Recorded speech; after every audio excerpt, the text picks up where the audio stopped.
Hello friends, this is C.V. Ramana before you. Today I'll be covering section 81 of Transfer Property Act.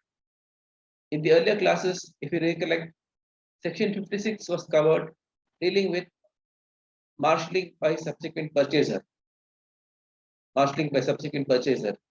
Only difference between this section and that section is, in a case of marshalling by subsequent purchaser, when the property are mortgaged and one of the property is sold, in that property which is mortgaged and one of the property in that is sold, the person who has purchased the property, he can tell the mortgagee that the properties which are there with you as security, from that you can realize your mortgage money. And in case the money which you collect from the property is insufficient, then you can proceed, can come to this property which is purchased by the purchaser. This is the case of marshalling by subsequent purchaser. And in case of marshalling by securities, it is differences when the two or more properties are mortgaged to one person and subsequently one of them is mortgaged to another person. The subsequent mortgagee can tell the prior mortgagee that you can recover your mortgage money from the property which is there with you. That is, suppose for example, the illustration I'll give you so that it becomes convenient for you. This is illustration here, example. Now Michael is a mortgager and he has got two properties, that is Y and Z property he has got with him. Now he has given this property, Y and Z property as security to Mr. Ramesh. Again, Michael requires some more money.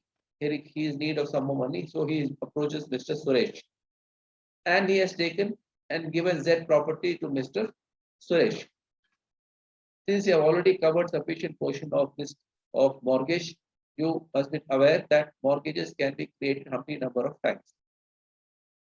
So he has given Z property to Mr. Suresh. Suresh can tell Mr. Ramesh that you can recover your mortgage money from Y property.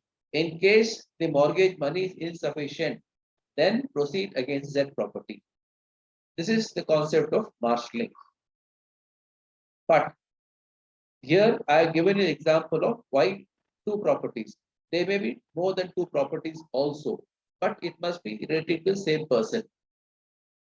And there should not be any contact between the parties. If there is a contact between the parties, then this rule will not be applicable.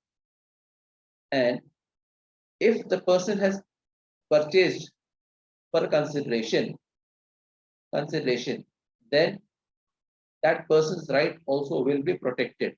Now let us come to the illustration, the explanation part. This rule is basically based on the principle of equity. When you have got two properties with you and one property already two securities are there with you, why don't you give one security to one more person so that tomorrow he can recover the money from the other security? And the person who is standing first in line, the next point is the person who is standing next in line, the prior mortgagee, should have the first priority in getting back his mortgage money. This will apply only in cases of immovable properties. There is no question of applying this rule in case of movable properties. Then there are two requirements for this. There should be no contract between parties. If there is a contract between the party, this rule will not be applicable. The concept of marshalling will not be applicable. In any case, if there is no contract with the parties, then no prejudice will be caused to the right of the prior mortgagee. If the subsequent mortgagee is there and the first person is there in line, the prior mortgagee will have a right. That is, his right will not be affected. And also there is an exception. If a person has acquired an interest for consideration, then his right also is protected under this section.